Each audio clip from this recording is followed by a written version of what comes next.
allow the two children to handle the budget every year. It's okay. Off your mind. It's okay. Off your mind. Like me. Chai! Now wow, people wey suppose talk truth to power don off mic.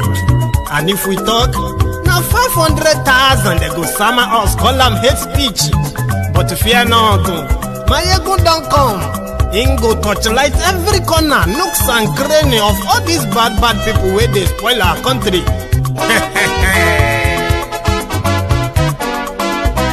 So my people make we laugh, oh, yo, yo. My ego don't come, oh, yo, yo. My people make we shout, oh, yo, yo. My ego don't come, oh, yo, yo. My ego don't come, man of the masses, oh, yo, yo. My ego don't come, oh, yo, yo.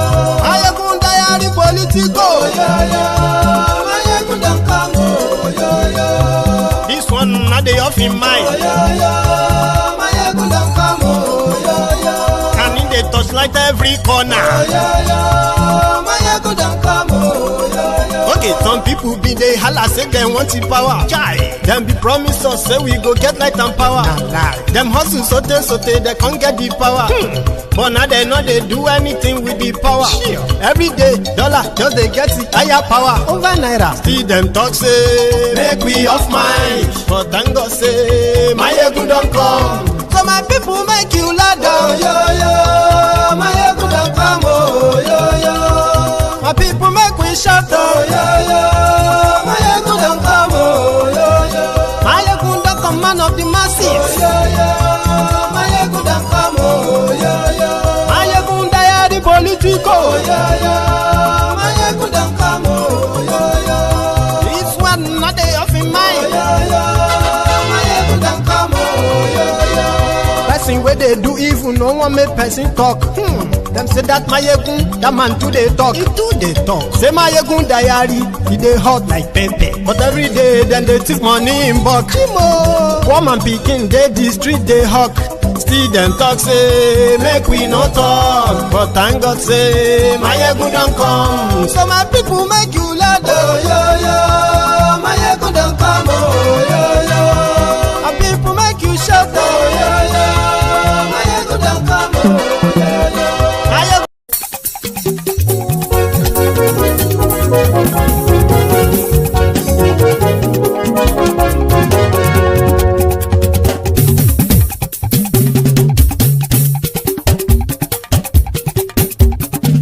Mayegun làwa mọ̀ làmọ̀ tó dòdòdò. Mayegun diary ayé bí nọ́mbà wá. Mayegun làwa mọ̀ làmọ̀ tó dòdòdò. Mayegun diary ayé bí nọ́mbà wá. Mayegun ti dé o ọ̀rẹ́ ara yìí. Mayegun diary ayé bí nọ́mbà wá.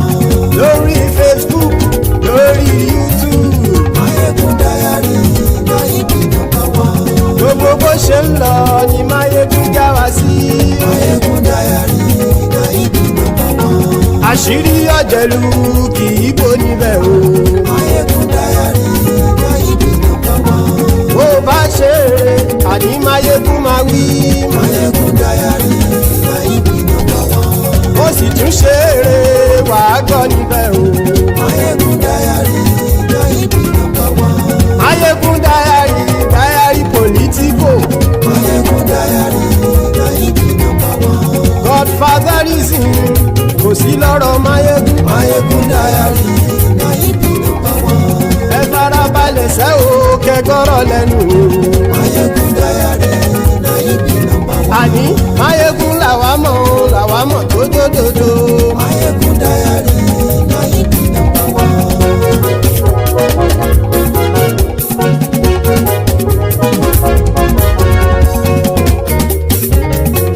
Àní ẹ̀sùn rákì. Mayegun ti dé. Mayegun ti dé. Ọ̀jẹ̀lú ẹ̀sùn rákì. Mayegun ti dé. Àní ẹ̀sùn rákì. Mayegun ti dé. Lórí Facebook. Mayegun ti dé. Àní ẹ̀sùn rákì. Mayegun ti dé. Lórí YouTube. Mayegun ti dé. Àní ẹ̀sùn rákì. Mayegun ti dé. Bọ́ bàbá gbé wúrẹ́. Mayegun máa bí. Àní adìyẹ. Máyégún máa wí. Adìyẹ sọ̀rọ̀ àjò. Máyégún ti dé. Bí pẹ̀sìdó bá rúfin o. Máyégún máa wí. Adìyẹ sọ̀rọ̀ àjò. Máyégún ti dé. Bí gómìnà gbowó jẹ. Máyégún máa wí. Adìyẹ sọ̀rọ̀ àjò. Máyégún. Oh, there. So, brethren, good morning to you. Again, good afternoon to you. And a good evening to you from wherever you are joining us tonight or this hour. It is Máyégún live. So, thank you very much for joining me. Remember, again, just a quick reminder. After reading the caption of the broadcast, read the description of the broadcast as well. Then like it, share it.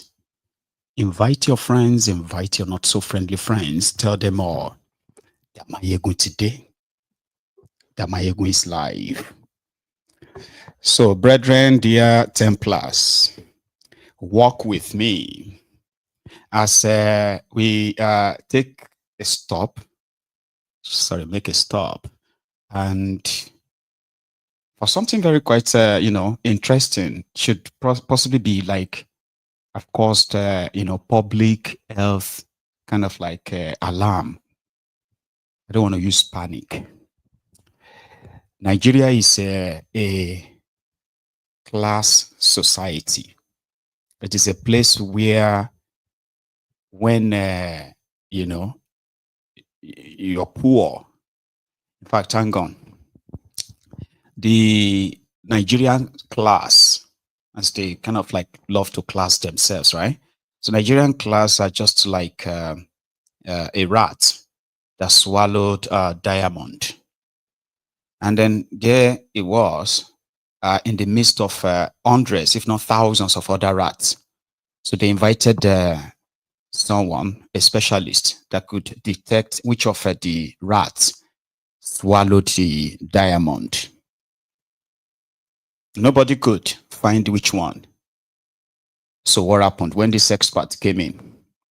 He just went straight for a particular rat that stayed away from everyone. Out of curiosity, the diamond owner was like, wait, how did you kind of like figure that out? Nobody could do that since for hours. And he said, it's not hard. You see, like humans, when everybody is hustling, they tend to be with the crowd. But the moment they are a little bit richer, like they make it, they would love to separate themselves from the crowd. So that's exactly what the Nigerian social class or social setting looks like.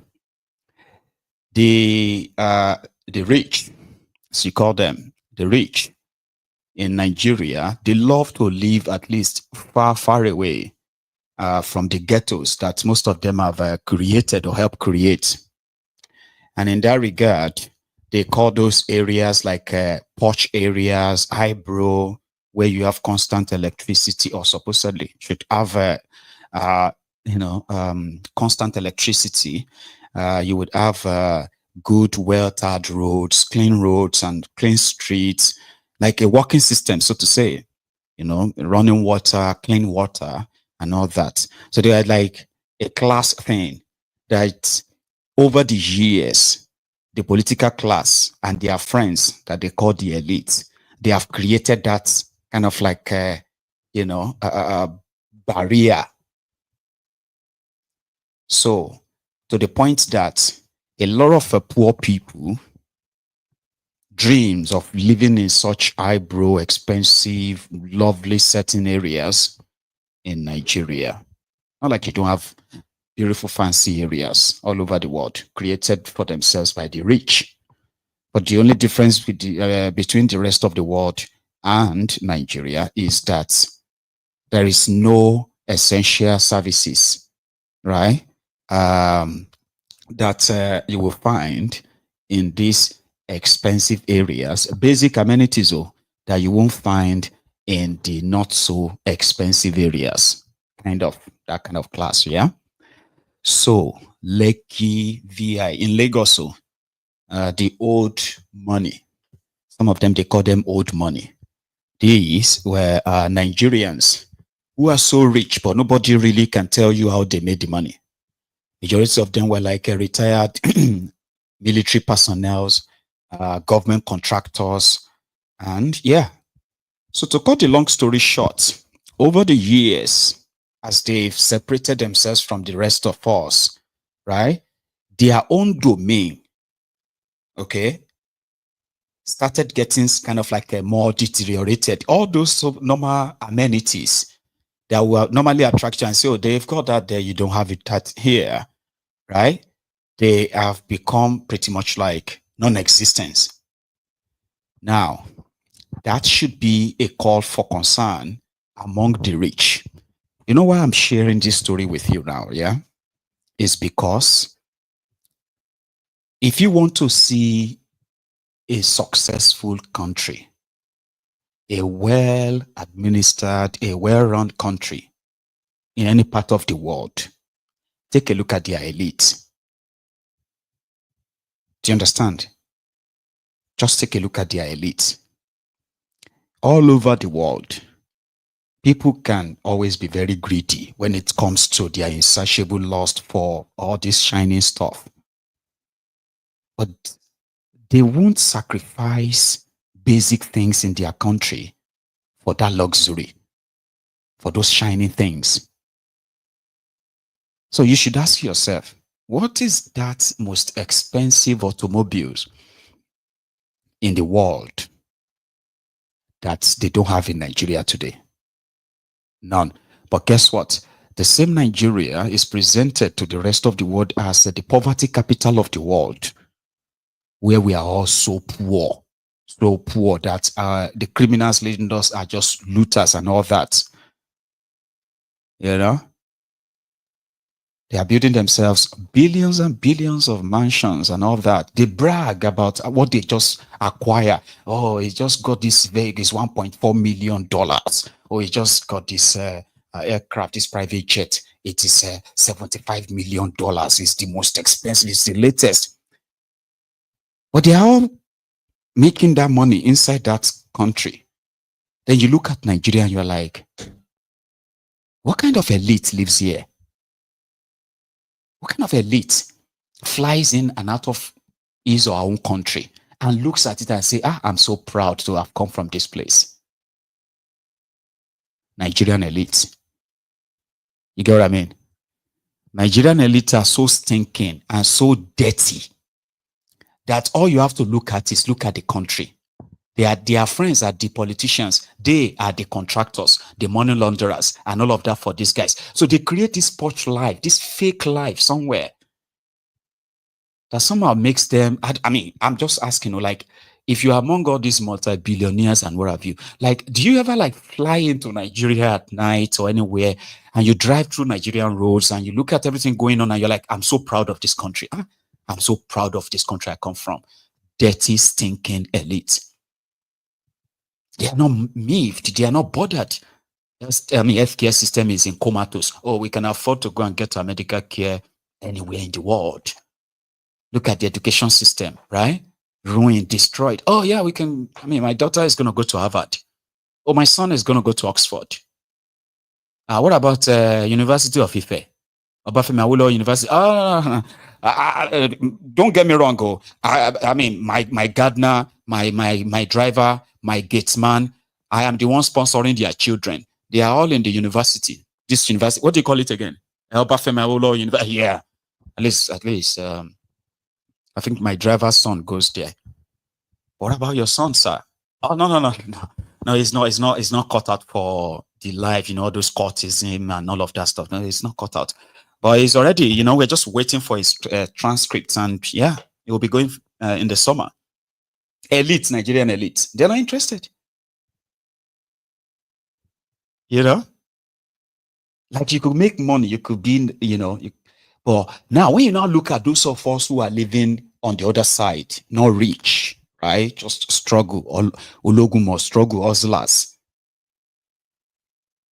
Once in a while, when you drive into these highbrow areas, you will see what Nigerians will call, you will see money. Hey, beautiful houses, mansions, all for show. Electricity, not reliable. Oh, there's no electricity. Oh yeah, we've got this very, very powerful 24 hours generator. They switch between them. We don't even use electricity. We don't use Nigerian NEPA. It's not bothered. He could order this 10 million, 15 million, 100 million naira lister generators that he could put on, serve his family for. Oh, a liter of petroleum is now kiniko. Oh my God, that's expensive. But yeah, so does that mean how much is the budget for fuel this month? Oga, we used to spend 1.2 million, but now it's gone to like 9 million, sir. Can you imagine? Anyway, madam will take care of that. It's okay. That's fine. I'm expecting some guests and all of that. Okay, so make sure the generator is on, the AC is on, everything is on, and they'll be here. All right. It's not bothered. A little. And that's how they have built this society enough that even in their own domain, over the years, infrastructural decay, road decay, all this stuff, they were managing. They will be driving their 500 million naira Porsche car. They'll be driving it on a rickety, rockety, terrible roads. They're not bothered. And right now, I haven't seen them feel bothered. I've been seeing videos, countless of it online, where people living in Lekki, living in all these areas in Lagos, they couldn't use their own tap water in their own house. Listen, I'm talking about water may be kind of like, tasty or something. You get what I mean? But it's still clean, like pure, so you won't drink it. You can use that for washings, for bathing, for flushing, for cleaning. Abi? Their water is like you flushing sewage water. I don't want to ruin your night. I don't want to ruin your afternoon, whichever hour, whatever hour you are watching this. So I'm not sharing the video. But if you are so curious, if that's your intrusive thought, it's telling you to go and look for it, I can give you the keyword. Okay, go online, whether Facebook or X, Twitter, and just look for Lekki dirty water, something like that. And you see videos of people who made videos and they were turning on their water. I was like, oh my God, it was like sewage water, truly. Then they will make videos of how they are spending thousands of naira on water. So they are buying pure water, sachet water for bathing. Rich people in rich area, they are not bothered though. Right? But rather, few ones are making videos, and those ones are not rich. Maybe those ones are just like, social media celebrities who just made money and they sold them land in that place and they've got house there, or sold them houses there. So I haven't seen these rich guys make any video, which means alternatively, they figured it out somehow. If the rest of the communities of the entire area is having water problem, they should call government. Together now, so people are buying pure water, sachet water. They open it, fill a bucket to go and have a shower. When they use the toilet, the restroom, they will pour water inside buckets to go and flush it in their expensive water closet. She life near. And once they are done and all of that, they put on all the, Lekki babe stuff, right? The freshness, the makeup, the everything, and they get straight into their most expensive automobile, right on the road. Like it's nothing. So a guy was talking about the problem, finally, a government official. And according to him, majority of the people who have dug themselves, so which means there is no public water there. So no public water means there's no like government provided water. So people have resorted into digging their own boreholes, and that is everywhere. Like in the areas where all the hustlers lives, So everybody digs their own boreholes to get water. And from that borehole is where they are getting all those stinking, dirty drainage or sewage water through their pipes or taps rather. So he put it mildly like this, that they indeed have problems of planning, problems that predate them now. And the shocker is the part where he said people living in Lekki, drinking from their bowl, they may be drinking shit water. The thing is that nobody drinks from taps in Lekki, an expensive suburb in the mega shitty. Do you see why I call it mega shitty? You call it mega city, Abby. It is a mega shit. It's a pile of shit, right? Listen to this. Good morning. Just to add to Mr. Chairman, sir, Deputy, sir. If you recall, you chaired the meeting we had on the challenges along Coastal Road, the flooding challenges. So it's one of the major things that we are hoping to resolve. And also, yesterday it rained heavily, which is unusual because, again, this is supposed to be August break. However, we started having it because of a lot of complex issues. So basically, in terms of flooding, despite the fact that we have committed so much, however, we still need a lot to do in that space.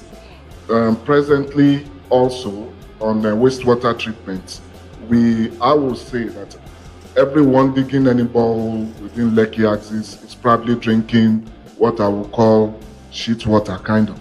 However, if we're able to treat all the wastewater within this axis, which we have plans for, we should be able to also make sure that we eradicate any form of disease that might result as a result of non-treatment of our. Good morning. So the problem is, if you are educated enough, being educated is in this context. It's not about you whether you go to school or not. So education is having the right information. Do you understand? If you, in fact, what I wanted to say next is it's quite like, well, I'll still pick it up, right? So the rich, as I was saying, so the rich who lives in a suburb where there's actually no drinking water, that ordinarily, right, should have prompted the reactions of the rich to pull their weight and get the water problem treated. Now I remember what I want to say, but I'll say it in a refined way. Because what I wanted to say next earlier, once my mind says, not yet, that moment I'm always like, okay, I'll hold it. I think I can say it right now, so in a better way. So what I was going to say then was, listen, if you are educated enough to know that, or you have the right information, you will know that we are what we eat. Yeah, do you understand that? Like, we are what we eat. Whatever I'm eating, is what my kind of like body will be. And in a situation where I'm eating something terrible, bad, no matter how delicious, unhealthy, something unhealthy. So my system will take it over time, it will accumulate, and I may fall sick. And maybe one single treatment and all of that could kick me back to normal. And my system will continue to take in maybe the better stuff and process that, and I can remain healthy for a long time. Do you understand? Like, if you are, for instance, right now, if you are a chain smoker, you shouldn't be worried if a test comes out that you have something wrong with your kidney or other organ inside you, because it's what you are taking in. If you are an heavy drinker as well, right? So you won't be surprised if something comes internally and say, oh, something is wrong with this, something is wrong with that. You won't be sure that, how did that happen? Similarly, what you eat, from the carbohydrates, from the protein, from all those stuff, right? Sorry, I'm not a science student, so but they're like normal information. So the point there is this: what you take in, whether you are breathing it, like when you breathe carbon dioxide, it will kill you over time. Like you're just gonna stop breathing. If you are locked in a room and a generator fume, that carbon dioxide, or what is it called, is you are overexposed to it, right? You can die. But there are other things that won't kill you right away.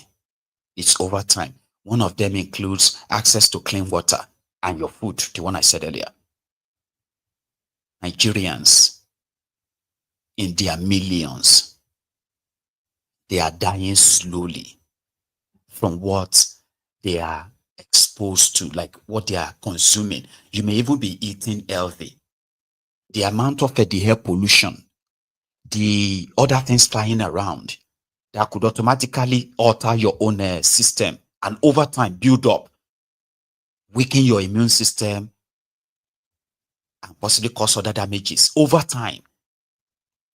So when you have a very weak healthcare system and you also have a very corrupt government and system across all, what do you call it, all border, yeah?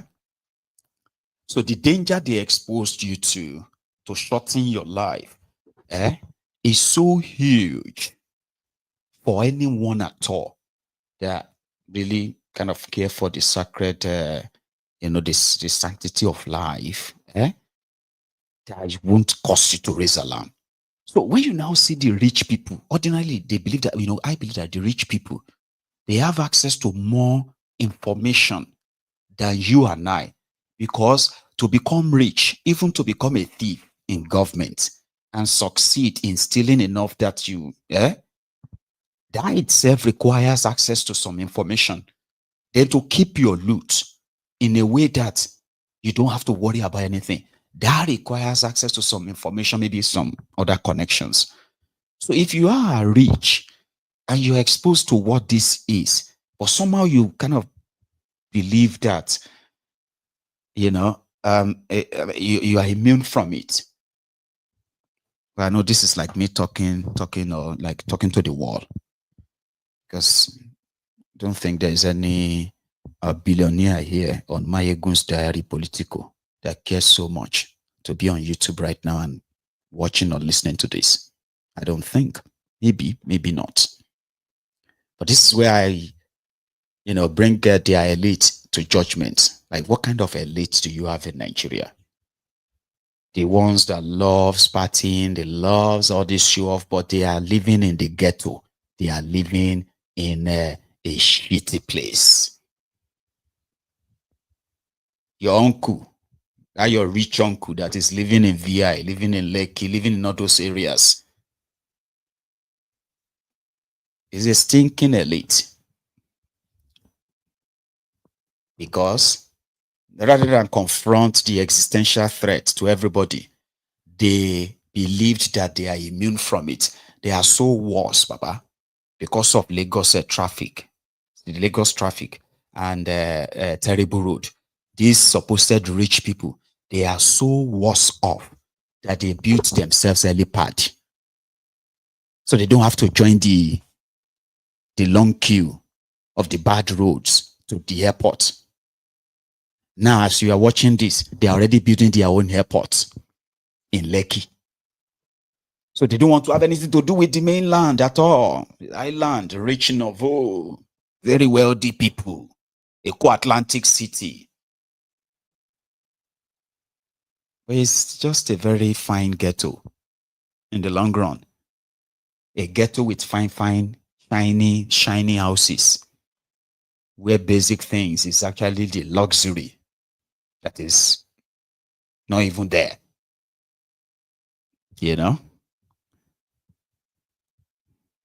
Or again, it tells more if that contraption has any future or not. Obviously not though, right? They built them a bridge, just a common bridge, in a community in Ondo, and then it rained. And the bridge, just small bridge like that, it just caved in from the middle. And the people were so shocked that they're like, èyí tẹ́ ń ṣe fún wa yìí. No, èmi ò tiẹ̀ ríbi tí bíríjì ti járí first in history. Mi ò ríbi tí bíríjì ti járí nílé ayé mi. Láì yin bọ́ǹbù. Nàìjíríà ọ̀nà tẹ́ ń gbà kówó wá jẹ ipò gan o. Ẹ tún ṣe fake bíríjì fún wa, ó tún já. Lóńdó stéètì, ẹ gbìyànjú jọ. Ó ti tún ṣàtúnṣe. Bíríjì, wọ́n á tún kanu sí i. Ó tún níye tó tún bá dé. Ẹ tún gbọ́ pé mílímílí ti tún lọ lórí bíríjì wa yìí nísìnyí. Nàìjà ti ya wèrè, wọ́n fẹ́ mọ iye tó wà lápò wa. Shut you gets. In the midst of that chaos, they chose to make fun of it. To make light of it. A newly constructed bridge. You know? What about this? Just n'efu mmadụ na-agafe brave blessed day. Onye ọbụla nọ Anambra steeti biko ya reach to the governor na-achị Anambra kọrọ mmadụ ụzọ from border between Enugu state to Anambra. If I be more, look at how disgrace it looks. Moto na-ada n'ụzọ, talk every day, trailer na-ada n'ụzọ. Mana agụkwara anyị nwa no federal road. State governments have power to construct any federal road or not. Look at now, Ngwa has rules of hypertension. Even on each now, all the importance hypertension now because every blessed day trailer na ganos and they talk here and rules of them gafe to up worker from everywhere.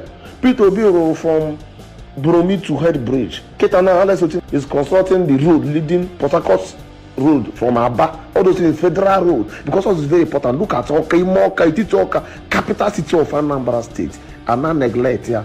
Only on Agbarukwanonzo. Even if you're happy, it don't depend on them. Sometimes you use happy and way. Many things is going wrong. What people don't want to talk. Look at how do you feel? Do you people care about us for real? If I was because only if I reach here to governor. This is the reason why we have to talk. This is too much. I don't send a picture.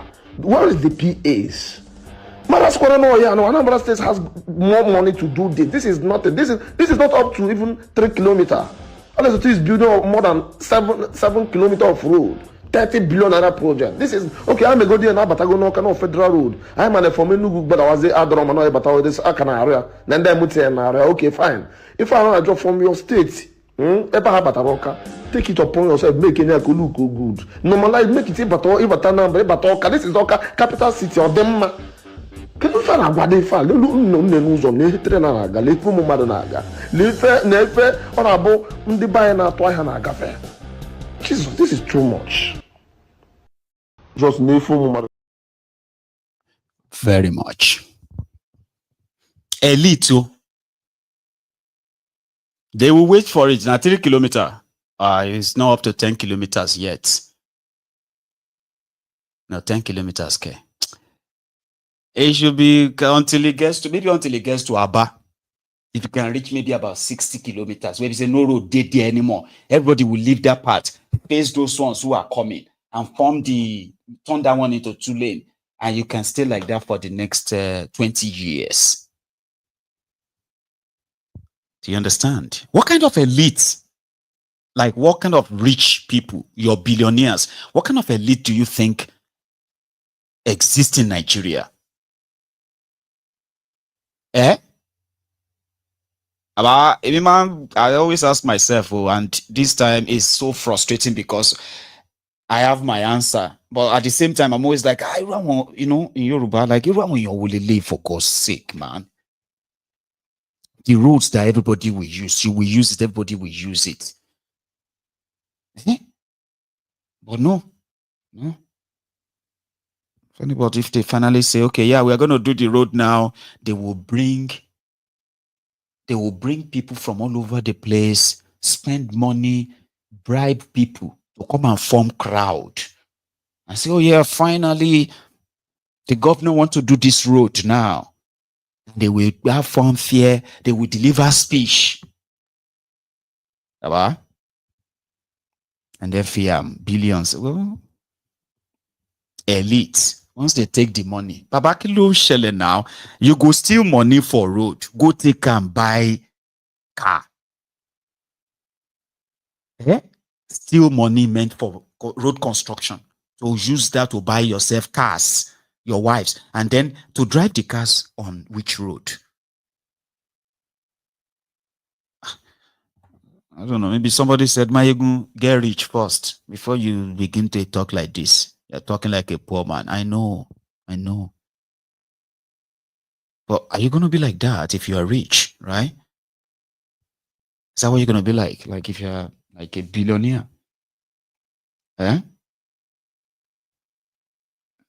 You're not going to give any, yeah? Well, I won't.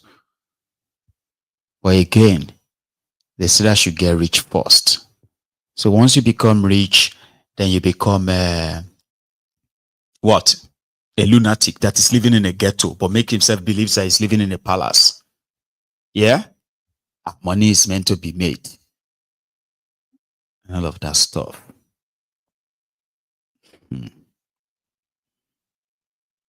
Elite. Still talking about your elite, by the way. Did you see what Value Jet did in Abuja this afternoon? Yeah, they said the story not too clear. But do you know that singular action could have caused serious air crash or crashes in Nigeria? Airport is not like a park.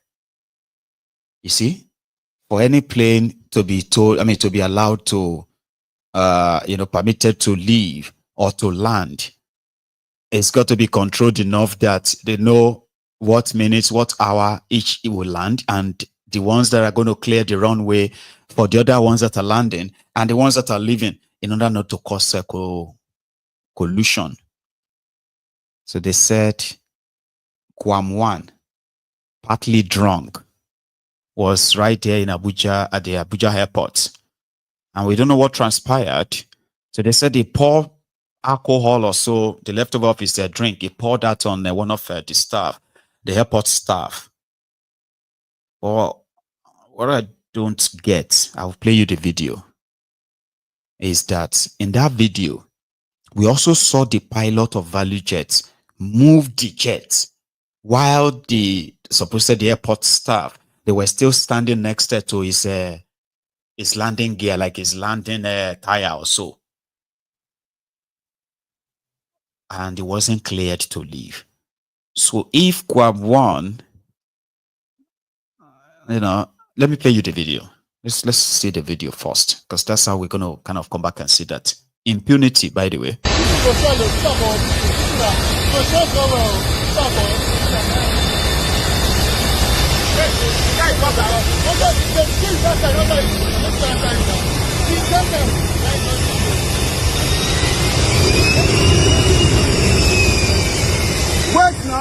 Wait now, say you from, why you not wait?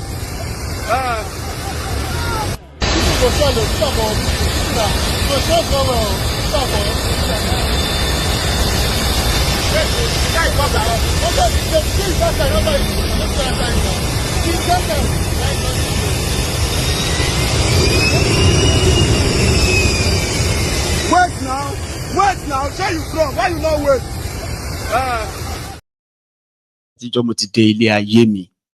I have never seen where plane want to jam human being before. Have you seen it before? Like cars, cars, you will see cars that cars want to eat people on the road and they just just jump. It doesn't matter when Nigeria have any problem getting all those little things that some of you will see and you will laugh. Anything you will laugh. Courtesy of these guys. You understand? I've never seen where plane won't kill person like this before in my life. And the next question is that who was that guy in brown? Because according to the report out there, they said that Kwam 1, right? got involved in the sort of like argument, right, with one of the airport staff. And in the process, just poured the guy the rest of his drink, which ended up being an alcohol. Right? Now that, I didn't see that in that video. So what I'm now thinking is that, oh, could it be that when he did that to the staff, they decided to stop the aircraft because it's already boarded? Right? This is me just trying to recreate something and try to kind of like figure it out, because other than that video, I didn't see anything else. So here is my own hypothesis. Kwamwon was at the airport, drunk, got into argument with the airport staff while he was going to board. Then he went on to board while the staff reported to other staff. And then they came back to the plane. By the time they got there, ValueJet already closed their door, waiting for signal. So because of that, maybe Kwawan said, like, when you get into a downfall and we say, how many passengers remain? We still need about 12 passengers. 12 passengers. The more they go, how much is that? That's what I thought happened. That's what I initially thought happened with my hypothesis. That, okay, he got into the plane and he saw that those guys are coming. And then he said, you know what, pilot, let's go. Meanwhile, pilot was supposed to wait for the airport tower to give him signal that is cleared to fly. So because of that incident, maybe Kwawan didn't want to be grounded. He just told the pilot to say, airports play lele yo. But the airports just felt like, you know what, yeah, then let's do it. Ignoring all of the safety instructions, safety protocols, and all of that, and just hit the tarmac like that. That's my first hypothesis. But because we didn't have evidence of that. So the second one right now is Kwamwan was drunk, as they have said. And they also told him that Alaye, plenty close, so you can't go in, which led to argument. So he poured the guy his drink and he kept walking to the tarmac to go and catch the plane. While he got there, the pilot felt like so the pilot just moved the plane as he crush it. As they talk, say, no matter how mad a dog is, when he sees fire, they no go tell him. So it was that moment that drink cleared temporarily. So I believe that guy in brown, that was K1. You get what I mean now? Is Kwamwan, who wanted to get the pilot and say, why did you close the door? Why would you open the door? You go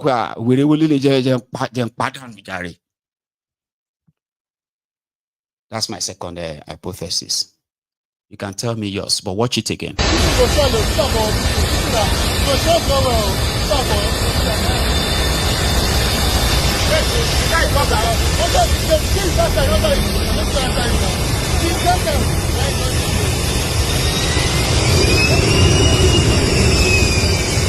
Wait now, where you from? Why you not wait? Again, that's just my own hypothesis. I've got no evidence of either of the scenarios, except just this video. And Alaye, this is internet age, social media. Tomorrow, you probably will see that same video already mixed into a music. It is Nigeria. That's why they are telling themselves that no matter what in Nigeria, even if you don't have breath, just make sure say you get data. Funny people. Yeah, I've read some ridiculous comments like that on social media, right? Like, the problem of Nigeria is so much that the only way they are using to cure that or manage it is to shall have data. Shall have data to be on social media. Go shall need data. Depression may be far from you. And that is why they panic when they start running out of data. They will buy. Nigeria is a funny place, Baba. APC, Egbe, Baba. They make poverty attractive. Some of you don't even understand. That's what APC did. They make poverty attractive. You get? Nigerians will tell you that they have all rights. But is this the only place in the whole wide world where people have to off their data? Even people where they okay. Do you understand? Like, people are all right. They're not like, you get what I mean? They will turn off their data because they don't want to wake up. They don't want to put 2,000 naira data. Data is like, so they want to put 2,000 naira data tonight and get some certain gigs. And tomorrow, the entire thing is empty. They have nowhere to cry to. They have no womb to cry to. So to be safe from being robbed by their telecoms providers, they turn off data.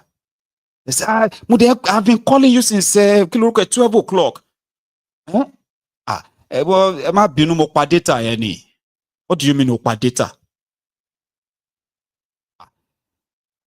I just saw I'm not take data to save, that kind of a thing. Anyway, so they value data. That's the point. All right, and they have their data simply because it is what has been saving their lives. A lot of them will tell you that, if not in Nigeria go down kind of like explode. So they have a lot to laugh at themselves and the rest of that, and then go back to their right. Now, talking about the people, I don't know how many of you probably remember now.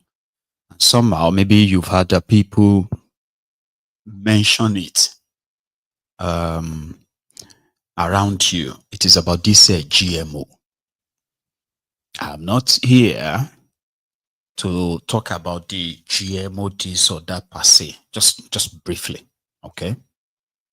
So Nigerians didn't know that, or should I say, many Nigerians are just discovering recently, that GMO got approved by Buhari's government in 2018, and that they have rolled out a lot of that seeds across Nigeria already.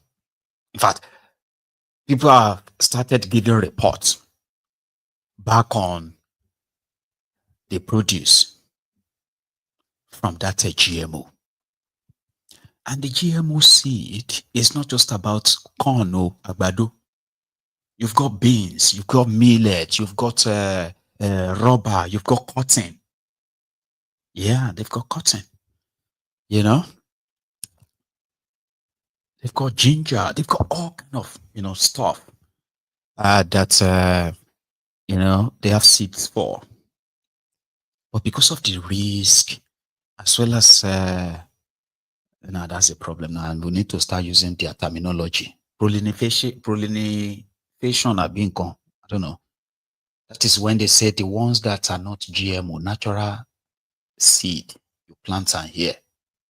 You plant the GMO here. When you leave them over time, the GMO will come medicate this one here. Will come be like, say, give them what do you call it? Antibiotics, and it will turn it to GMO too. Over time, you get that? Enough that the promises made to them, that's another part. They will make promises that they will have massive yield if they use the GMO. And most of these farmers have come back to say, for some reason, that's not the case. And the quality of, especially cotton, right?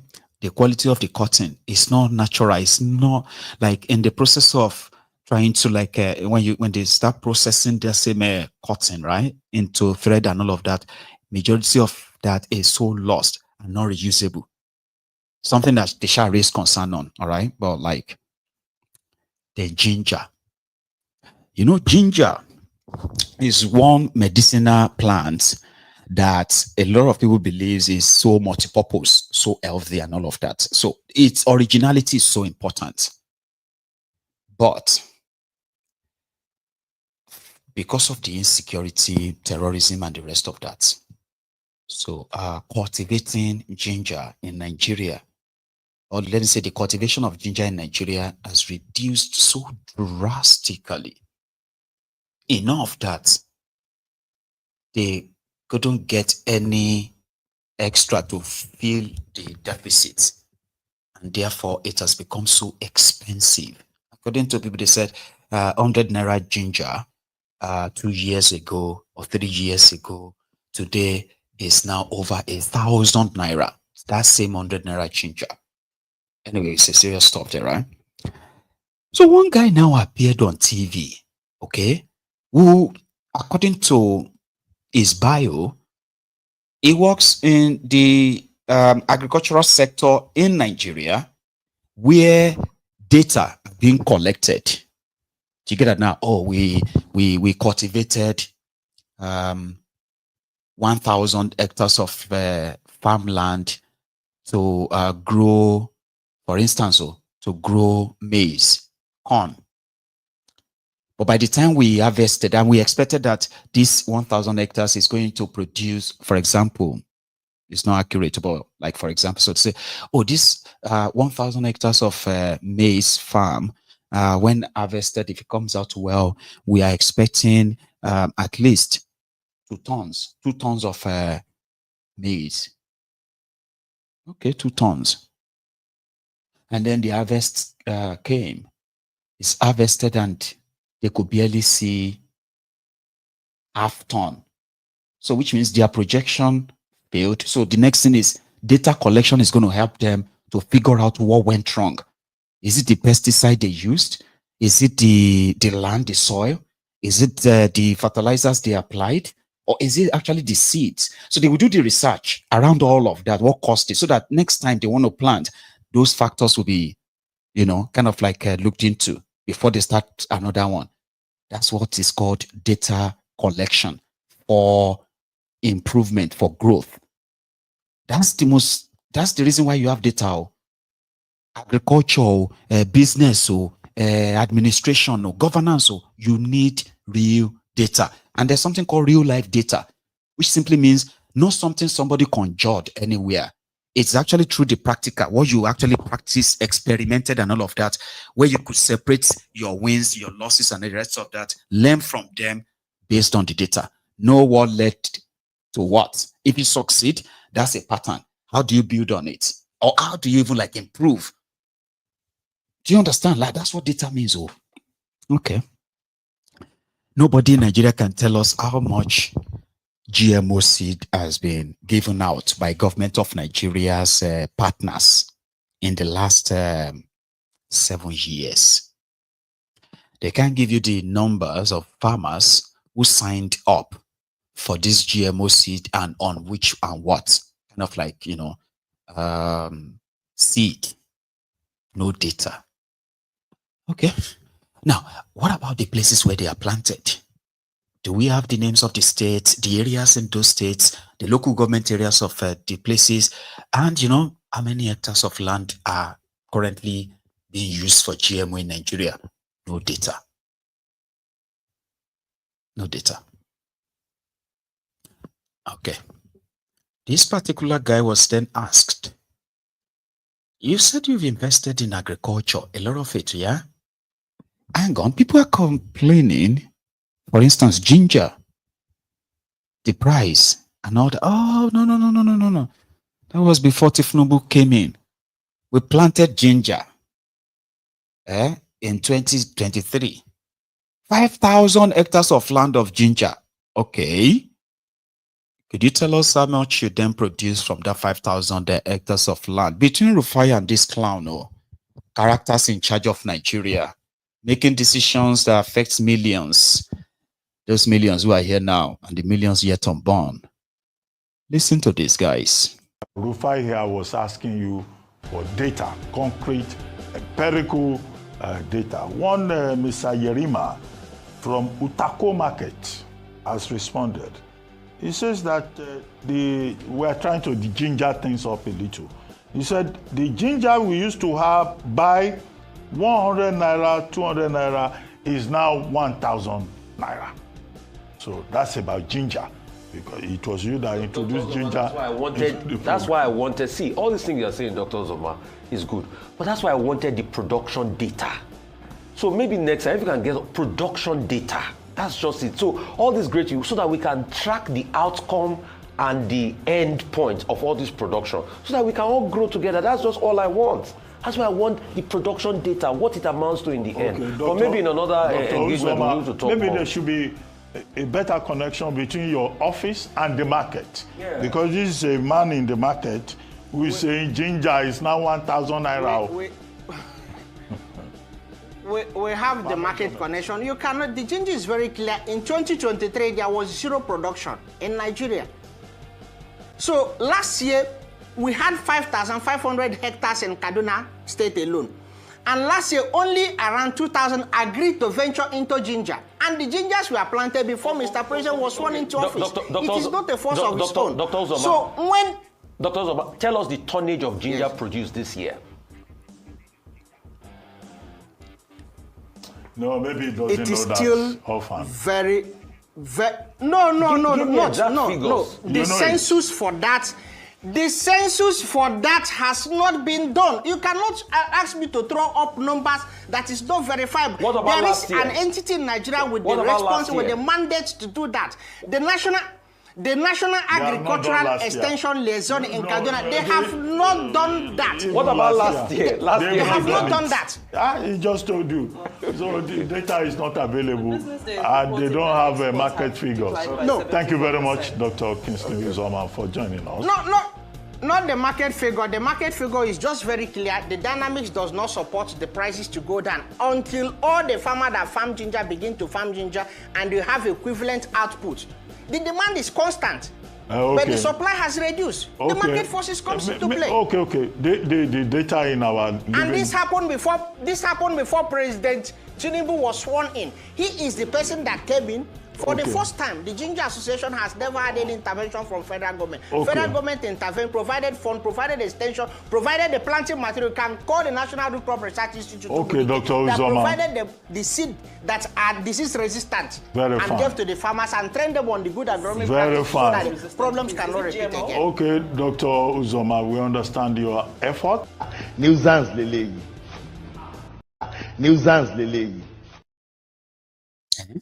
Census for ginger. Help me now. Ebola waba and saying for God's sake. No. What stops you from just saying, oh, hang on, I don't have data here. Okay, and I don't want to say something that is going to be contrary to, what we have. I'm so sorry. I never thought I was going to be asked that kind of a question, but that's on me. I can tell you something, right? We have 5,500 hectares of land that we have cultivated. We've mobilized farmers in Kaduna, and we expect that by the time they plant their ginger, and by this time next year, we expect them to flood the market with those ginger. And if I am not going to, we will be looking at, 500 tons of ginger. I mean, we're a politician though. Olowo. Say if I decide to go and be their spokesperson and ignore all the courses, when they say, oh, do you need a job to be the spokesperson for thiefnubu? Okay. The offer is 5 million naira salary, but it comes with little courses every minute over yourself and your family. I say little courses like how little are we talking about? No, maybe like courses from maybe like about 5-10 million people every day coming your way. Say for 5 million. Ever feel con? Because I'm going to need to pay my own babalao and the rest of that. But I could do the job. if I could do better job than these guys, just tell all of you and say, yeah, it's 5,000. We have 5,500 hectares in Kaduna. We have 3,000 hectares in Port Harcourt. We have 17,000 hectares in Bauchi. I'm not sure. Okay, right. Hang on, no. We have another 12,000 hectares of land for ginger in Kano. By the time we finish planting ginger, everybody go ginger. Ginger, everybody. You go see people clap for me. Say, this guy is very, very smart. So everybody will, I say, by this time next year, Boboyi Mama ginger up. Liars. You know? Liars. All you have to do is to do it with straight face and serious. You know that level that you can get people so confused. They'll be asking themselves, watch it. People more, you know, say,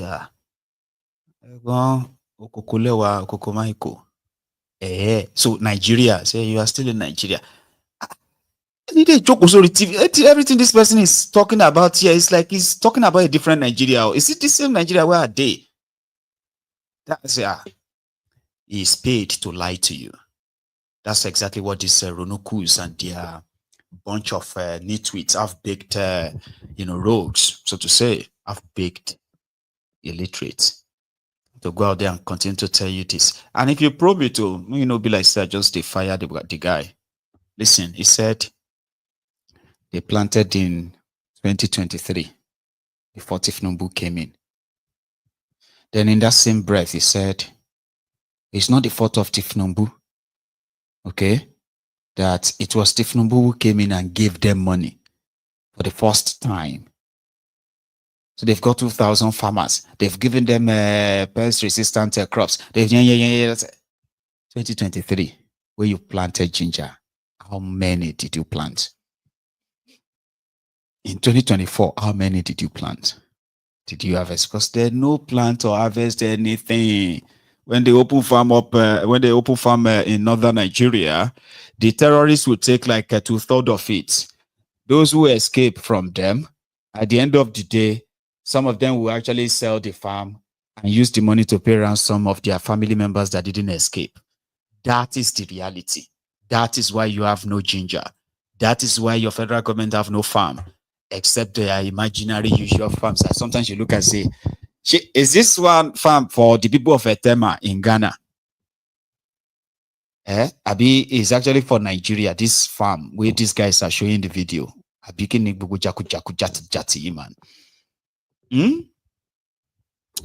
Now that is what the APC, Egbekebese propaganda have done. You have to give it to them. So yeah, characters speaking up for government to enlighten the public. They are mostly there to deceive the public, lie to the public, and do so with straight face. That's the job definition. Where in Kaduna is that farm? Don't ask me. It is in Kaduna. Anyway, let's more leave about Kaduna. Earlier this afternoon, we had the brunch time of Mayegun's Diary Political, where the rider for it was that the Northern Nigeria won't vote for Peter Obi. No, we will tell the Northerners not to vote for Peter Obi because he came here to tell you that he came here to brag about inviting Sabmila. No, he didn't put it. Bury, inviting Bury to Anambra. So we'll tell Northerners that they shouldn't vote for Peter Obi because we don't want a president that will be importing alcohol to Nigeria. Allahu Akbar. There's something my late great grandma used to say when she was alive. Very simple sentence. She would tell me and say, man, God is so patient. Oh, I was so young, I didn't really understood then. But as I become older, I understand better. That sometimes when you look at the actions of some, what do you call them? Some of these characters, then you just be like, Omo, Olorun to be like God, Olorun ni sùúrù gan. For characters who are very bold to go and tell their people that what is that? That call druggie that renegotiated jail. Baba, the God get patience gone. Rogues that shouted Allahu Akbar.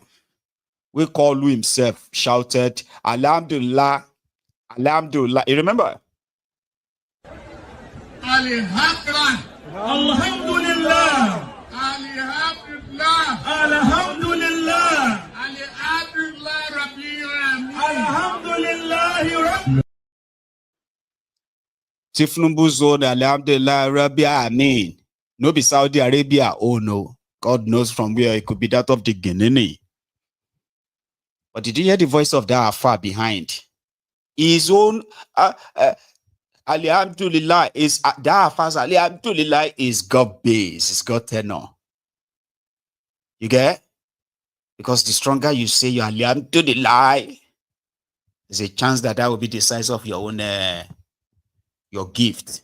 Now, druggy they shout Alhamdulillah. Call you. Heroin trafficker that forfeited $460,000 to the American government to avoid jail. Then somebody will say, in the name of Allah, person where they import alcohol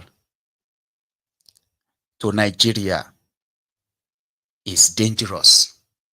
That person where they import drug and his own fellow druggie running things right now. That God is patient. Very patient. He will look at us and just say, yeah, I'm talking about godly people now. I'm talking like the godly people now. You agree with me? Yeah, man, it's true. My ego. My other abokis will tell you that Benny, there's no God. Baba, psycho, this it's not for you. Let me face the other audience. They will agree with me. My God is so merciful. He's so generous. And he will look at his own creation that are fooling around and say, they create our fools, man. You know? We will tell them in the north that they cannot vote for somebody who is going to bring alcohol. We are comfortable with the ones who are enabling terrorists, drug dealers, pickpockets, money launderers, human traffickers, treasury looters, career criminals. In the name of Allah, that can be right. Alaji Wahab won't agree. Let me tell you, check it software, just okay, shirik ni gbogbo. That means this all just deceit in the name of Allah. And I think that's what these guys also felt like. Responding, I think he's obedient. You see, sometimes to be a good man is even a bad thing. Sometimes for you to be a good man is not even good. You see, I keep on asking a question, why the hatred on Peter Obi? Why do people in the political space hate Peter Obi so much that you see them coming on national television and they are showing their hatred for the man? You know, sometimes when some people from the north come out and say some certain things, it's not, you will think that everybody in the north don't have sense.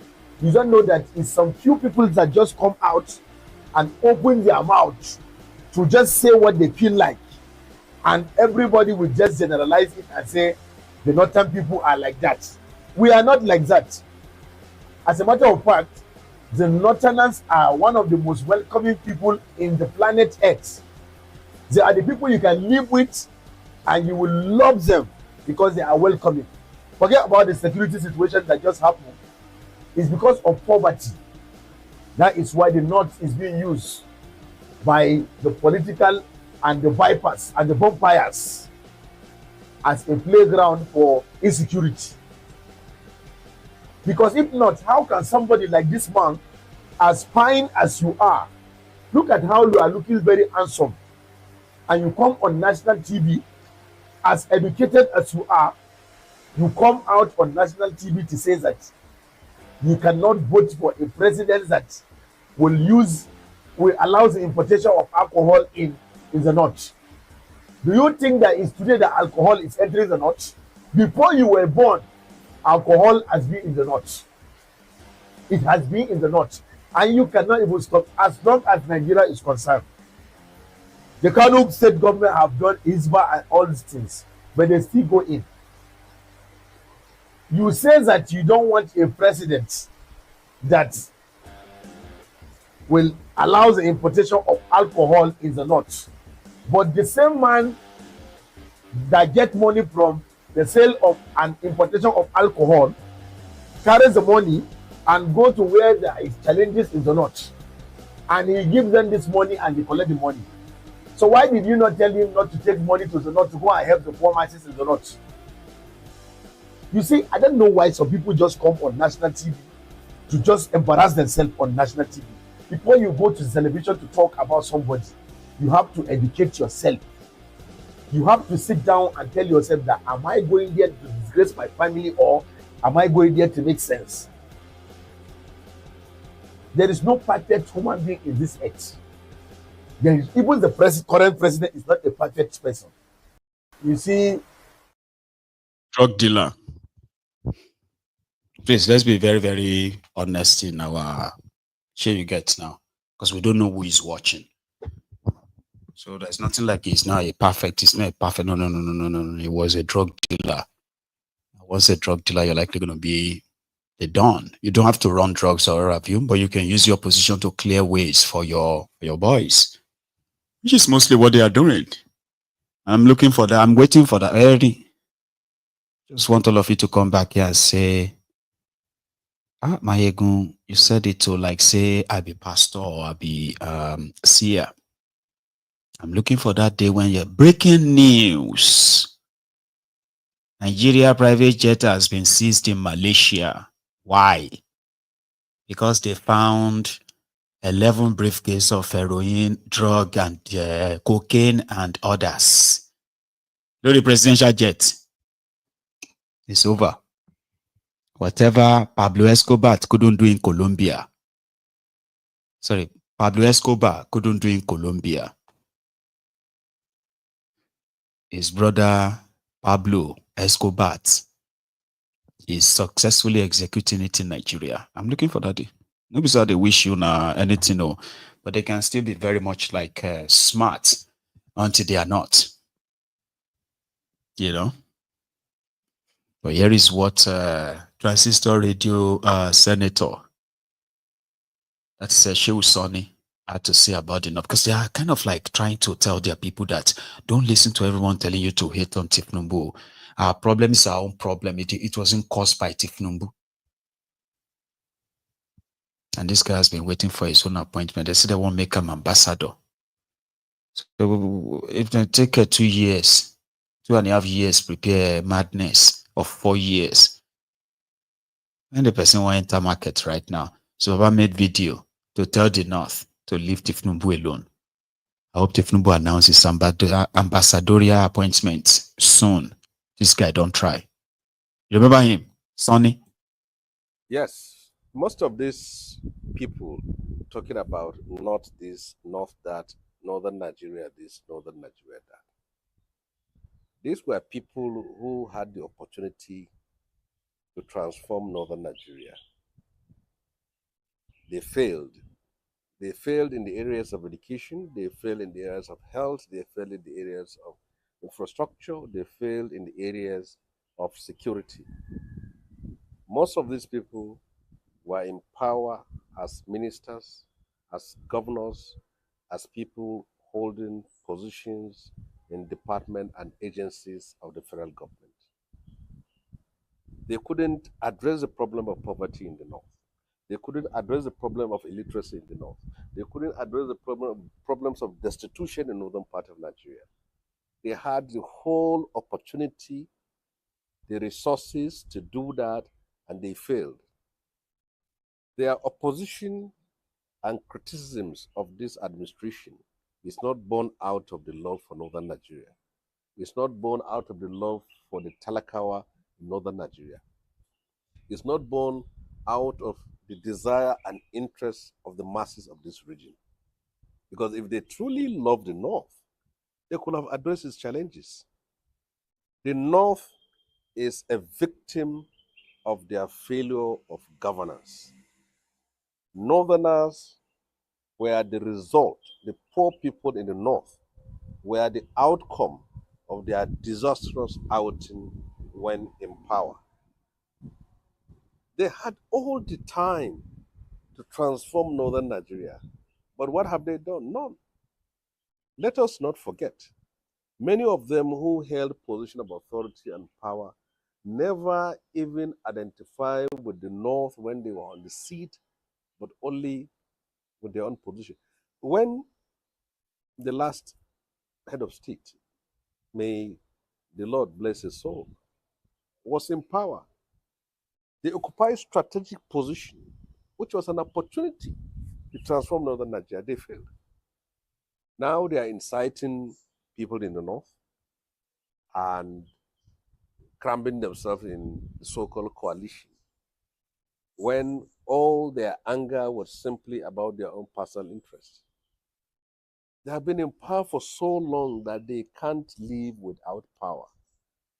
They were slave owners. They were the architects and authors of the poverty and destitution you see in this northern part of Nigeria. So people shouldn't waste their time listening to them.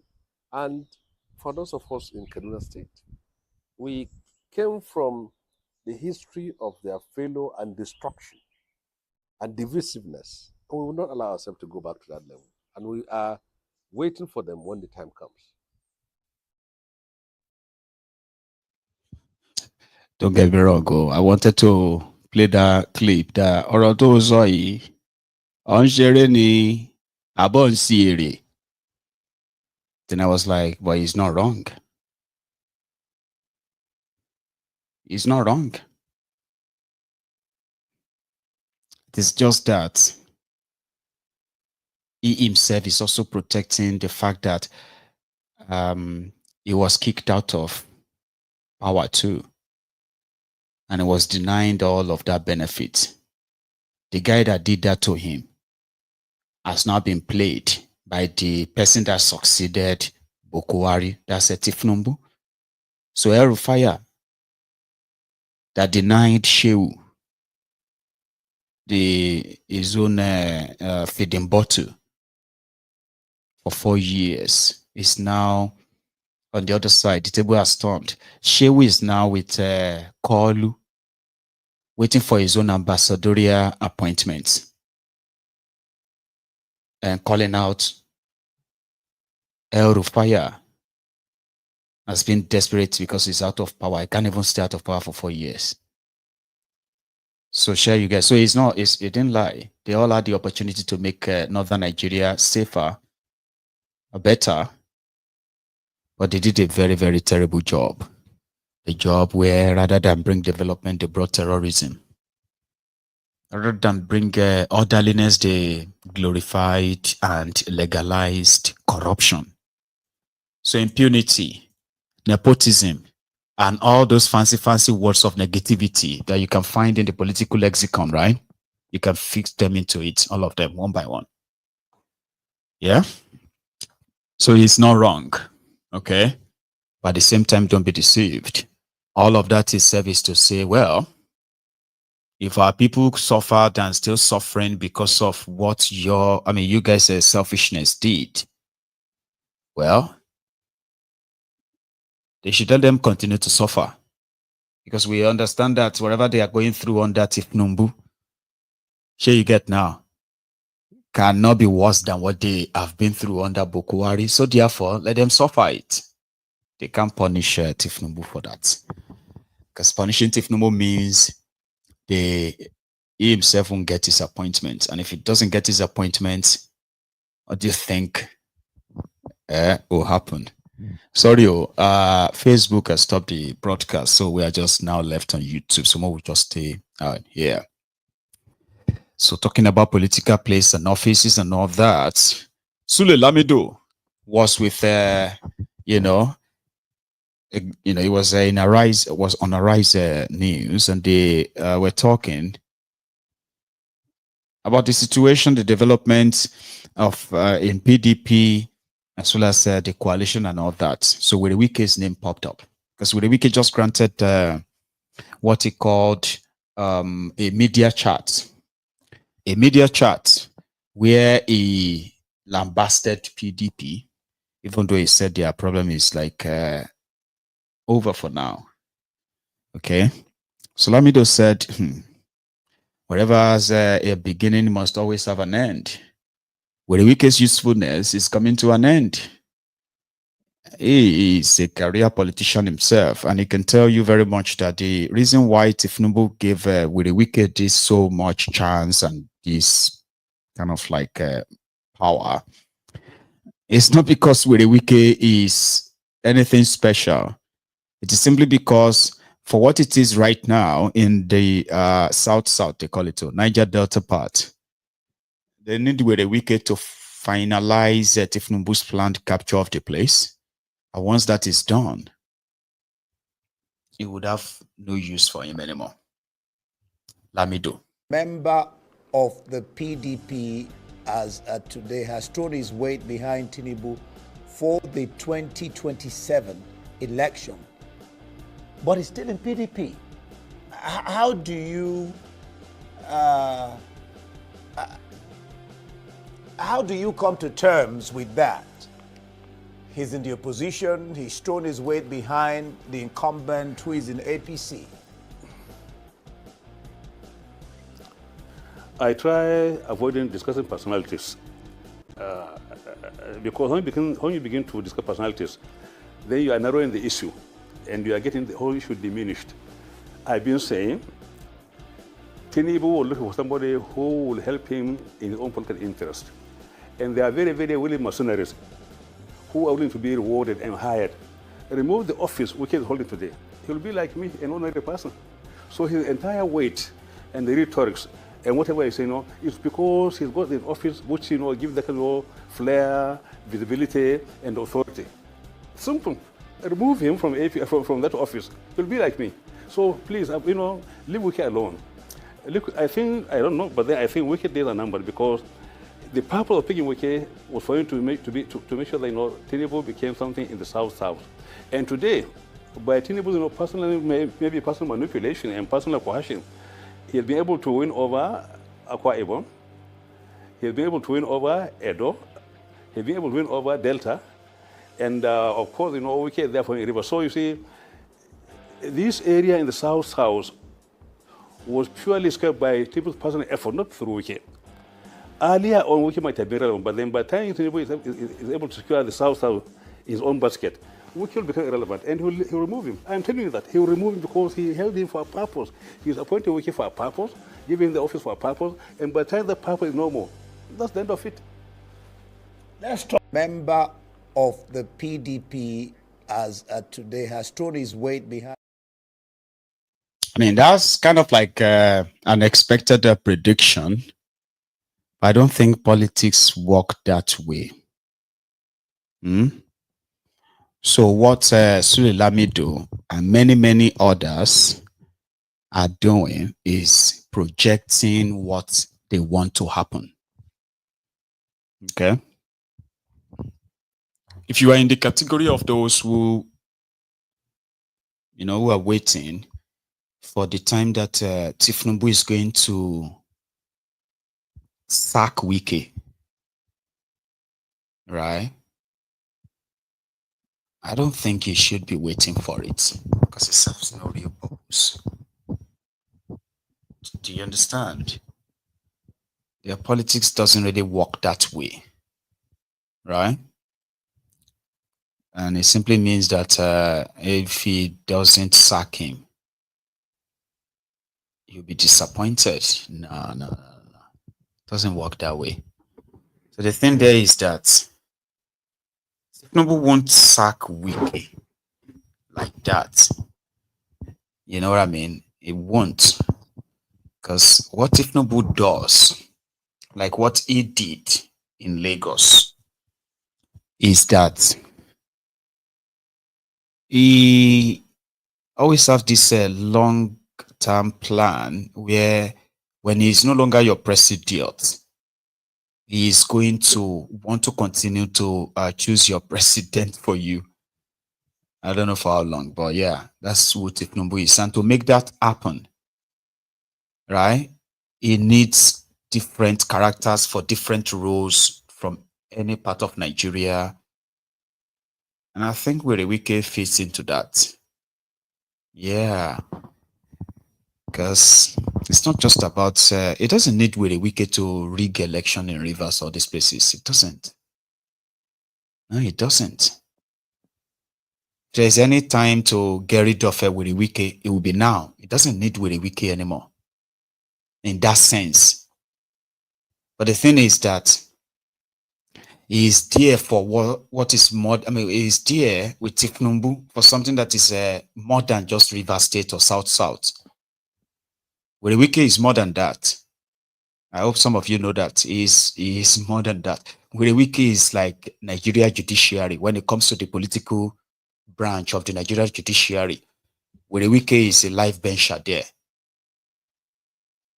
So the only way thiefnubu is going to discard him would be when where thiefnubu has kind of like formed or is been able to install his own guys with his own scripts in that judiciary.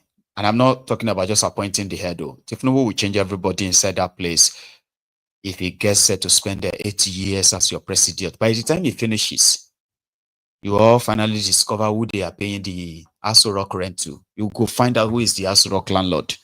Remember every year where you see them paid 1.8 billion, 1.9 billion every year as house rent in Aso Rock. Do you know that? No, it's true. It's not a joke. It's true. It's part of their budget. Rent, Aso Rock, rent, 1.8 billion, 1.9 billion. It's always there. Go and look at it. Go and look it up. And now go know the landlord. Do you understand? When it gets there to that 8 years. So it is more than just election that way. My own opinion though. But all of that can be gone in a minute. The day the people says they've had enough. Say it, we've had enough. You see, all this is where they talk. It go disappear like say it never happened at all. It's just that the damages that will be done will likely never be able to, to fix it in a lifetime. When these guys are done, the damages they will leave behind. I don't think that country will be able to fix it in a lifetime. But more will leave that. Damages. It's a system that damages everyone. Children are not spared. Remember in May, this was just about 2 months or 3 months ago. Children were writing their senior final examination, WAEC, right? So they had almost a whole year to prepare for that. But the examination day came. And now so the wahala started. You remember that time when the children were writing the examination at night? Simply because WAEC couldn't put their house in order. You remember? Yeah. Then not long after that, JAMB did their own. They asked children to resume school at 6 a.m. Examination will start 6 a.m. Different scandal, different thing. Children are not spared. Now the result is out. And they said that, WAEC failed the children. A lot of them failed maths and English. And a lot of their parents are currently saying, see, how could you not expect something will happen? Eventually, children who prepared for an examination that was supposed to start maybe like 10 o'clock or 9 o'clock in the morning. Children who left their homes for these centers to their schools for these examinations, right? And they stayed back there. And many of them did not even write the examinations until 10 p.m. 10 p.m. at night. You know? Nobody was sacked. Nobody was questioned. The whole thing went on, and they still went ahead to release results. My daughter wrote the examination. She wants to study medicine. She wants to be a surgeon. And I think I've said that on this program before, yeah? It was because, I was waiting for Wike result. And you know something? She's affected too. So she had 9 subjects, 8 distinctions, and 1 pass. 1 pass in mathematics. She's been like, she was so confident that she did so well, writing an examination at night. So many children affected, no doubt. A mother made a video. I don't know if you have any child that sat for that same examination. Nigeria is a place where dream goes to die. Children are not spared.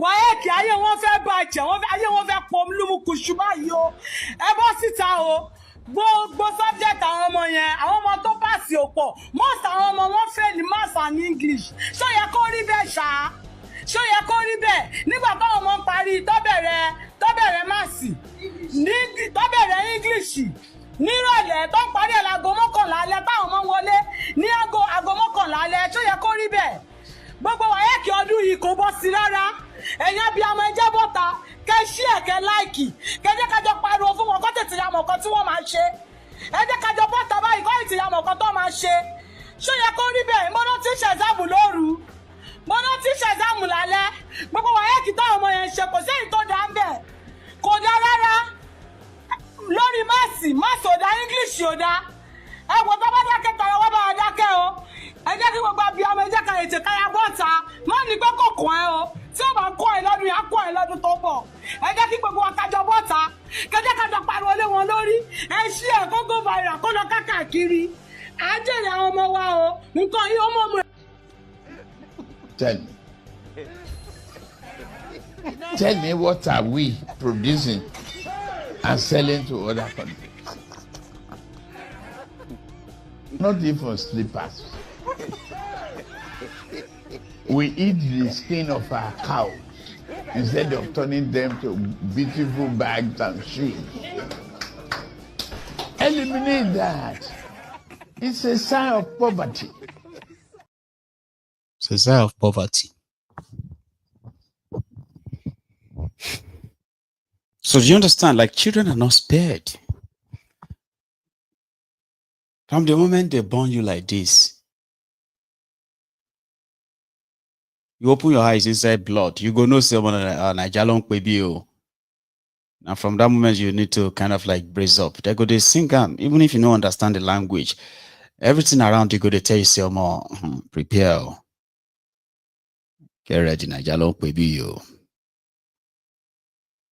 As a child. And then you are introduced to the world, or maybe to the wild, where the system that was supposed to actually protect you has become so compromised. As a young person, you're finding that out so early in your life. You don't even understand why. Like, some of these children wouldn't understand why is Nigeria like this. They would have to figure it out themselves because nobody can explain it to them. They would just be telling them that Nigeria be there to this country, this country. They themselves, when they started, when they start growing and all that, or when they become adults, just like that, they too will be telling, oh, my brother, this country, Chika, you are just 21, and you're already referencing this country. This country, now only God, brother, this country. Hey, that is what Nigeria is. You're not spared. You're not protected. You're just on your own. It's like a jungle. The jungle. Where else do you think something like this can happen? This thing. Our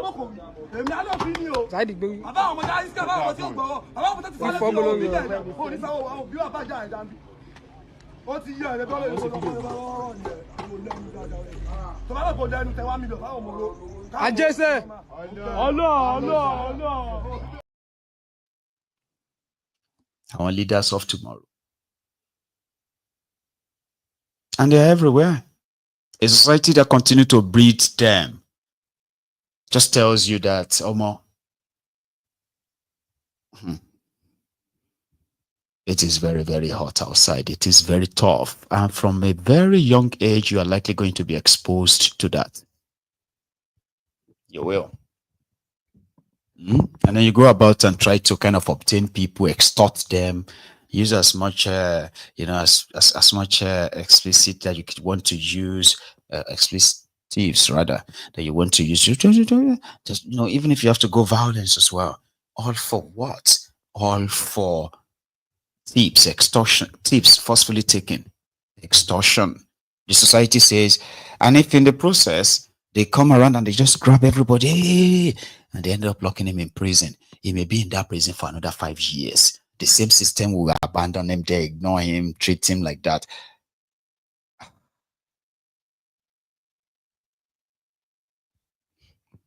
Sad. But if he succeeds, not ending up in jail, he could become a governor. That's another one. Like Nigeria system will start dealing with you from childhood all through your adolescence. And on like that.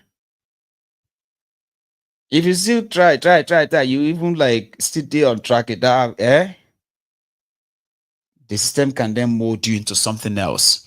And you may end up being a governor if you don't end up in prison. None of this requires education that is taught in the four walls, in the four corners of a classroom. They are taught on the street. Do you understand? You can become a governor. Here is one. Telling people that there will be no other political party. In the democracy, there will be no other political party in Edo State by 2027. For who?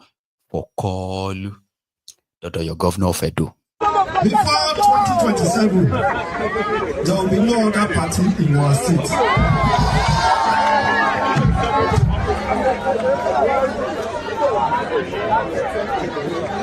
We all know why we are here. Joe is taking over my former seat. Are you aware of this? Are we ready? 5/5. 51/51. Is that also? I understand on the other party, it's only the candidate that is remaining that has not the cap. Tell him he's our brother. Is he not our brother? He should not waste his money. But if they bring agric money, chop it and don't vote for them. Is that not so? Our agric money, if they give you that money, collect it and put it in your pocket. If you don't collect it, I'll be angry with you. But that day, APC. APC. Everybody. APC. Everybody. APC. Everybody. APC. Everywhere. Ọ̀rọ̀ tó ń sọ yìí, ọ̀ ń ṣeré ni àbọ̀ ń ṣe èrè. So the governor there, and don't see that as a banter. It's not a banter. It's pure, it's real. And they will do everything as well to make sure that they don't have any other party. But that they will succeed is a different, it's a different conversation entirely. Yeah. Right. I'm still praying for YouTube to please free us. The algorithm has dealt a very huge blow on, the reach of Mayegun's Diary Political, and also affected the revenue of the platform. And to keep this running is actually not cheap. That's why I'm always like very, very grateful and thankful to those of you who are using your own personal discretion to support, give Mayegun super chat, buy coffee. Some even go as far as reaching out on the PayPal. But every now and then I'm always pretty much like, I don't know if we have overdone this or what have you. So not until when YouTube allowed this to probably start getting to who we should get to, right? I am always going to come back here to ask for your help. I am somebody who don't even know how to put it to you. Jay, you get me now? Because somehow I'm like, I'm not good at it. So, but when people tell me that, oh, Mayegun, we are here for you anytime, I actually, hope people still mean that, because people have always been there for Mayegun for a while. And to those of you who have been part of the journey for so long up to this moment, so you understand that indeed, this platform survived based on your own, commitment, as well as your generosity.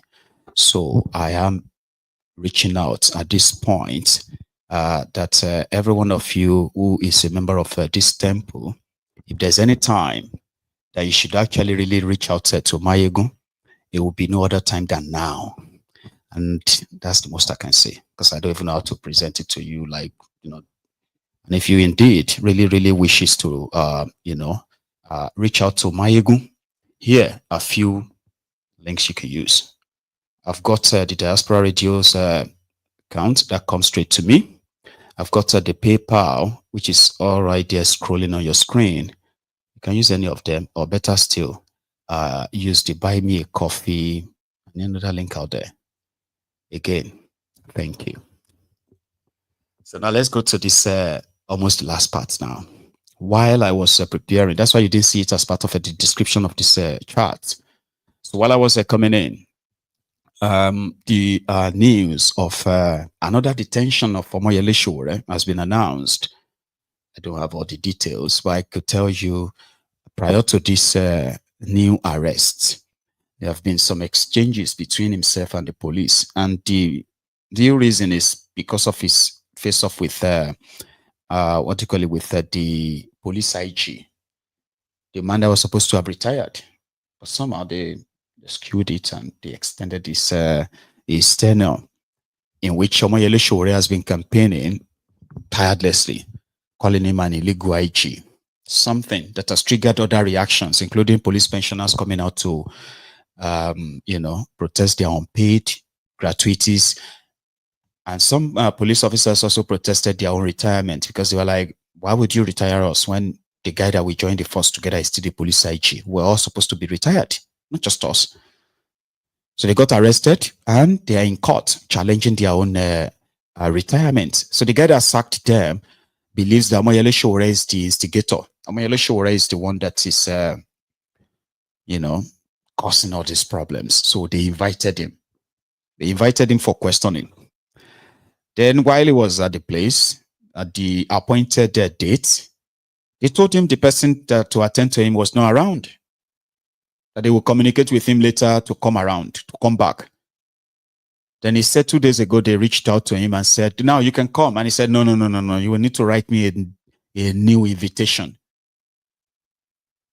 Anyway, he still went anyway to honor their rescheduled meeting. And when he got there today, they said the police had a court order to detain Sowore. How do you do that?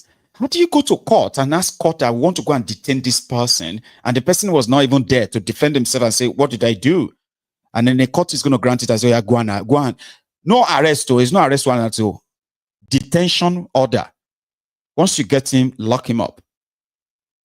That's exactly what happened to Sowore. And now it seems that we are going to begin or restarted another series of endless protests across Abuja for his freedom, and he may even be brought to court anytime soon. But Sule is currently in their detention, and his friends are demanding for his release. We are demanding for it too. Is arrival at the police headquarters and the subsequent event that followed. I put them together in this video. Watch it. You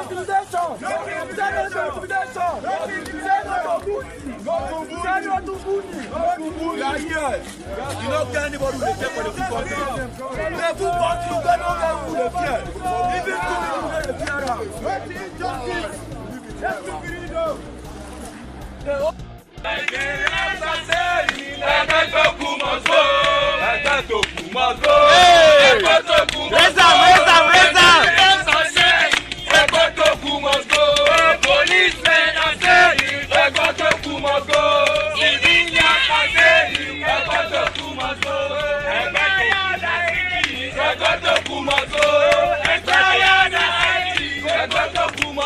all this attention to the expired Inspector General of Police when don't serve for 36 years, when no one retired, go out, go rest, so that they will promote younger officers when they look up to become IG one day. Because if that the other officers, the other IG them no retire, him now for no be IG. Understand? Yeah. Nigerian police officers, they suffer. The men and women of the Nigerian police force, then they suffer up and down. Many of them not pay their children's school fees. Many of them not feed their family. But still, and then they protect their lives and property for all these useless big politicians when no fit put law when go favor the police. Comrade Sowore, stand up.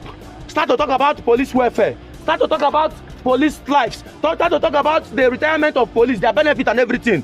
At the end of the day, the APC IGP, Egbato Kukayode, when don't serve for 36 years, when deserve Guinness Book of Record. Few say he arrest him to oppress and to silence his voice. We Nigerians, you not get anybody who they fear. See this 10th generation, this Gen Z generation, we not fear anybody. If not they fear me, I not fear. See even Tinubu and the president, we not fear Tinubu because he don't first use on that self, make everybody pay attention like this now. Make everybody wake up because we now we not fear. We are giving the Inspector General of Police, we gave them 1 hour before, and that 1 hour don't pass. We dey give them 30 minutes to release Sowore for us. If not, we go occupy everywhere. We go occupy in office, we go occupy in house. May notice say we no know their house. All of them, both Tinubu, all of them will go their house, go occupy everywhere. No peace for the wicked. See, when Nigerians stand up, it's a warning. Yes. If na peace and a threat, make na stand as threat. No get what they fear. The day when we go stand up for this country, one by one we go leash na outside there. We go scatter una mind go there. No joy for the street. We no get joy again. Everybody the best. I no get joy.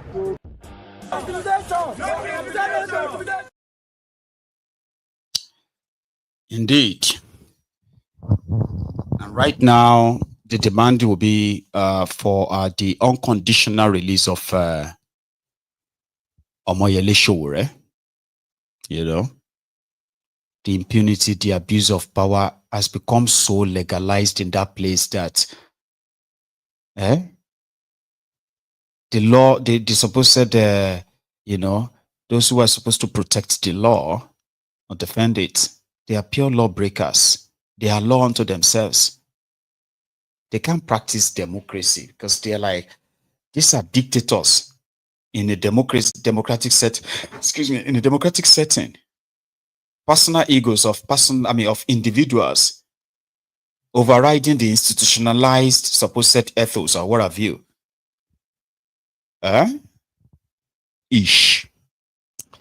Anyway, I'm going to kind of like call it a night, and I want to. There's much other chaos in the offering. I'm going to call it a night. So again, I hope every one of you that possibly heard my voice on a call for help, just like I put it, right? We'll take it serious. All right. And I'll leave it at that. And God bless every one of you that has been like reaching out and indeed still reaching, and those that will as well. So thank you so much for your time. Enjoy the rest of your evening. Okay. I'm getting this early break because I won't lie to you. I've got so much going on in my mind, so much going on in my head, but I still have to squeeze all of this in And most of the time, sometimes I just feel like, okay, you know what, just do it. And then go get some rest.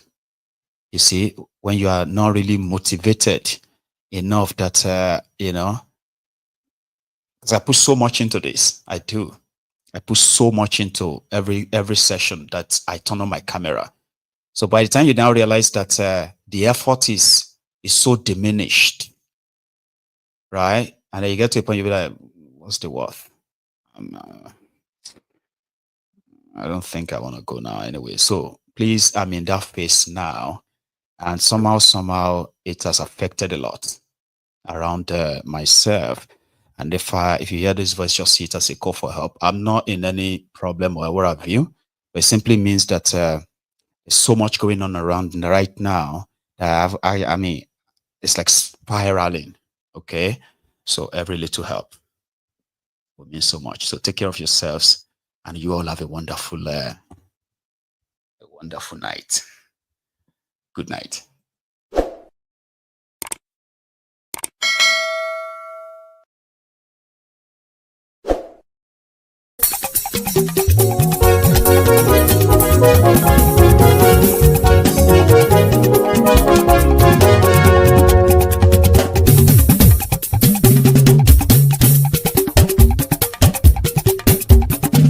Mayegun làwa mọ̀ làmọ̀ tó dòdòdò. Mayegun Diary, Mayegun #1. Mayegun làwa mọ̀ làmọ̀ tó dòdòdò. Mayegun Diary, Mayegun #1. Mayegun ti dé o, ọ̀rẹ́ ará ìlú. Mayegun Diary, Mayegun #1. Lórí Facebook, lórí YouTube. Mayegun Diary, Mayegun #1. Gbogbo bó ṣe ń lọ ni Mayegun já wa sí. Mayegun Diary, Mayegun #1. Àṣírí ọ̀jẹ̀lú kì í bò níbẹ̀ o. Mayegun Diary, Mayegun #1. Bó bá ṣe eré, àní Mayegun máa wí. Mayegun Diary, Mayegun #1. Ó sì tún ṣe eré, wàá gbọ́ níbẹ̀ o. Mayegun Diary, Mayegun #1. Mayegun Diary, Diary Politico. Mayegun Diary, Mayegun #1. Godfatherism kò sí lọ́rọ̀ Mayegun. Mayegun Diary, Mayegun #1. Ẹ farabalẹ̀ sẹ́ o, kẹgọ́rọ̀ lẹ́nu o. Mayegun Diary, Mayegun #1. Àní Mayegun làwa mọ̀ tó dòdòdò. Mayegun Diary, Mayegun #1.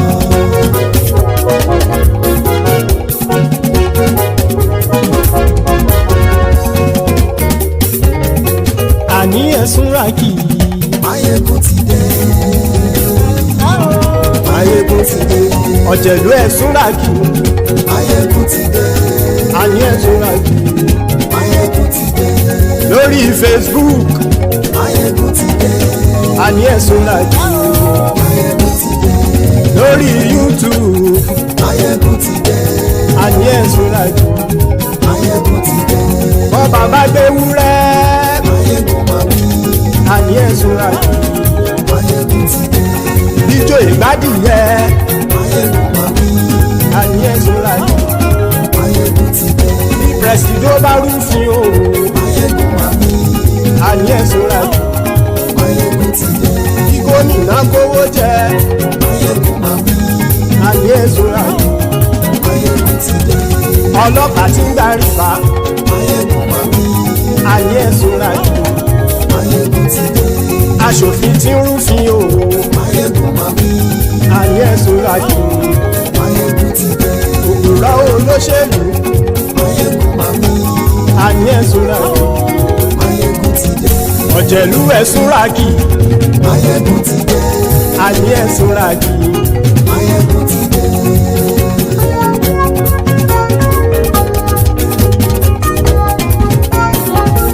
Mayegun ti dé. Gbogbo ọ̀jẹ̀lú ẹ̀sùn ràkì. Mayegun ti dé. Gbogbo ọ̀jẹ̀lú ẹ̀sùn ràkì. Ṣùgbọ́n ní bá ti ṣe èyí tó yẹ kí wọ́n ṣe, ọmọ bá dèrò ní fi wọ́n níran o. Máyégún ti dé, gbogbo ọ̀jẹ̀lú ẹ̀ súnra kí. Máyégún ti dé, gbogbo ọ̀jẹ̀lú ẹ̀ súnra kí.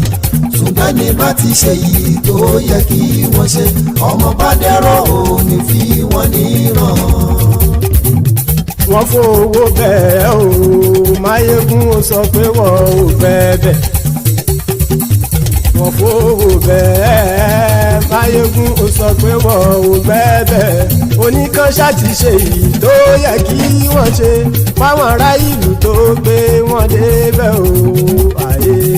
Máyégún ti dé, gbogbo ọ̀jẹ̀lú ẹ̀ súnra kí. Máyégún ti dé, gbogbo ọ̀jẹ̀lú ẹ̀ súnra kí. Ṣùgbọ́n ní bá ti ṣe yìí tó yẹ kí wọ́n ṣe, ọmọ bá dẹ́rọ̀ ò ní fi wọ́n níran. Kì máa yí ṣe eré, ọ̀rọ̀ yìí kì í ṣe ẹ̀fẹ̀. Kì máa yí ṣe eré, ọ̀rọ̀ yìí kì í ṣe ẹ̀fẹ̀. Ẹni bá ti lè lẹ́bọ̀ lẹ́rù o, ọmọ bá dèrò kàṣàyè tú wọn síta. Máyégún ti dé, gbogbo ọ̀jẹ̀lú ẹ̀ súnra kí. Máyégún ti dé, gbogbo ọ̀jẹ̀lú ẹ̀ súnra kí. Ṣùgbọ́n ní bá ti ṣe yìí tó yẹ kí wọ́n ṣe, ọmọ bá dẹ́rọ̀ ò ní fi wọ́n níran. Tẹnitẹni ọmọ Máyégún ọ̀rẹ́ ara ìlú mọ̀mọ́ ni mo fọlọ́hún ṣọ́ ẹ̀ bá kìlẹ́bù.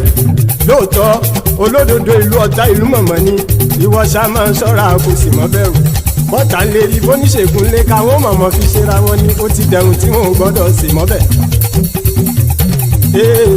Èèpo ọ̀bọ lọmọ bá dérò tàjẹ́ ò gbọ́dọ̀ jẹ́, ó ti jọba lórí àbínú ẹni kò sì mọ́ fòyà. Àìsíwọ́lu ní ẹnìkẹ́ ìgbódì ẹyin lábàrá o, ó kó ẹni tó bá dán o àkàmù. Máyégún ti dé, gbogbo ọ̀jẹ̀lú ẹ̀ túnra kì. Máyégún ti dé, gbogbo ọ̀jẹ̀lú ẹ̀ túnra kì o. Ẹni bá ti ṣe yìí tó yẹ kí wọ́n ṣe, ọmọ bá dèrò òní fi wọ́n níran o. Máyégún ti dé, gbogbo ọ̀jẹ̀lú ẹ̀ súnra kí. Máyégún ti dé, gbogbo ọ̀jẹ̀lú ẹ̀ súnra kí. Ṣùgbọ́n ní bá ti ṣe yìí tó yẹ kí wọ́n ṣe, ọmọ bá dẹ́rọ̀ ò ní fi wọ́n níran.